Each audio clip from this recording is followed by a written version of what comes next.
Hi, everyone. Today I want to begin a series addressing a question that is very important to me and something that has been in the air a lot lately because of Supergirl's release and its subsequent failure with critics and with audiences. Not as much with audiences as with critics, but still.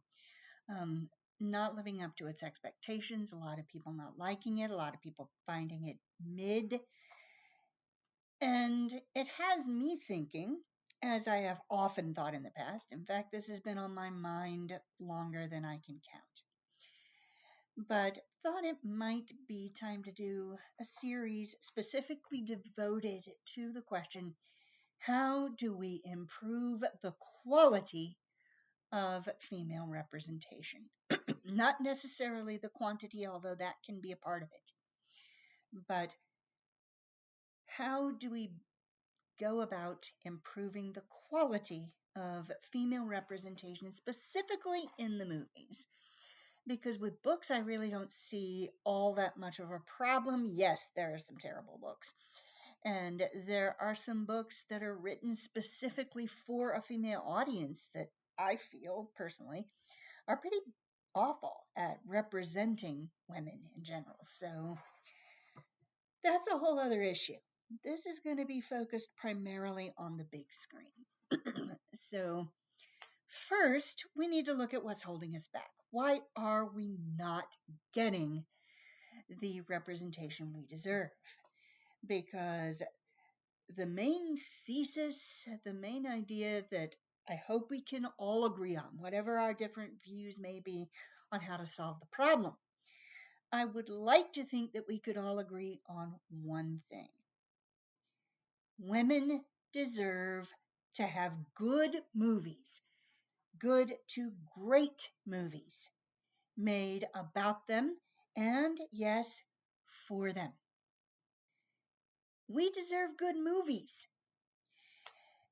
And if you think about all the movies that are considered great, movies that are the consensus is these are great films. How many of them have female leads? Some of them do. And I think there may be others that history will come to regard as, film history will come to regard as great. But there are a few, but they're not that many. And we need to think about why that is, because if we don't understand why that is, then we're not going to be able to solve the problem. Now, I want to start off looking at the way that we grow up with entertainment, the way that boys and girls grow up with entertainment differently. This is a quote that I read on Blue Sky. It was actually screen saved. It was a screenshot from Twitter. And it says, Toy Story 5 was for girls. My boys were bored and wanted to know why Buzz was acting like a girl the whole time. Toy Story 4 was for girls. My boys were bored and wanted to know why Buzz was acting like a girl the whole time. I read that twice just to let it sink in. Now, thankfully, the people who responded to this screenshot on Blue Sky said a lot of what needed to be said specifically about the quote. Nothing says love and acceptance like teaching your sons that acting like a girl is bad. Couldn't have said it better than myself.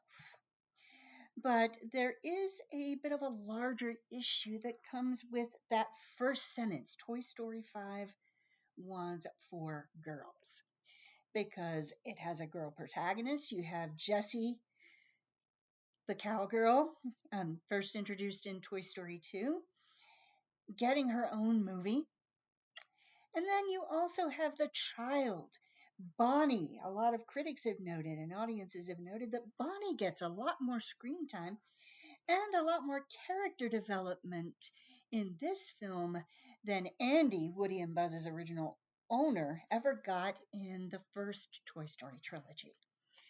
So you've got the girl protagonist, the toy Jessie, and then you've got the key girl supporting player. You've got Bonnie, the 8-year-old girl who still likes playing with toys but is pressured by her peers to get more into the screens. And because the movie centers these female characters, the assumption is that this is a movie specifically for girls. Let me talk about a couple of other films. First of all, um, Leica's Paranorman. Now, this is a generally highly regarded film. It got nominated for Best Animated Feature. And there are a lot of people nowadays who say that it should have won Best Animated Feature. Lots of people like this movie. The female characters are Norman's grandma, who is the most sympathetic of them. And then you have Norman's sister, who is working with possibly two barely developed brain cells to rub together. Just not the brightest, not the sharpest crayon in the box or the brightest light bulb in the closet. And then, of course, you have the story's antagonist, the character, the ghost, the witch ghost that Norman and his schoolboy posse must end up confronting, and the threat that needs to be neutralized. So, those are your three major female characters. Now, think about any little girl that you might know and ask yourself, would that little girl want to identify with any of those three characters? Would she look at the screen while watching this movie and say, that's me, that's who I am, or how I see myself, or that's who I want to be? This character has aspirational traits, a character I can look up to and live up to. Any of those female characters? No. I know I wouldn't have wanted to when I was a little girl, and none of the little girls I know would have looked up to really any of those three female characters in terms of would she have wanted to step into their shoes. The grandmother is portrayed sympathetically, but how many 7-year-old girls want to, if they were going to act out the story, how many of them would want to play the old woman? That's representation more for people like me and older than me, not for the little girls in the audience. And yet, what I have not heard anybody say is that Paranorman is, quote, a movie for boys. Let's take another example. Ice Age. Ice Age, the first film, and really it's the only good one. Let's just be honest. There is a whole franchise that was spun off of this film, but the first film is really the only good one. IMO, anyway. And in this movie, you have three female characters, two sloths that are in a hot tub with Sid the Sloth in one very brief scene. And then you have the mother of the male baby, the three male animals in the story become caretakers of. Those are your three female characters. None of them has more than a minute of screen time. Are the little girls going in the audience going to look up at the screen and say, hey, that's me? Don't think so. And we wouldn't expect them to, because there is the assumption that when a little girl sees a movie like Paranorman or Ice Age, she is going to identify with the male heroes. She's going to step into the shoes of a character like Norman, who is an outcast because he sees the dead, or a character like Manny, who's lost his family, and Diego. He was always my favorite. Diego, who grows a conscience over the course of the film. He starts out on the bad guy's side. You don't quite trust him, but he undergoes character development.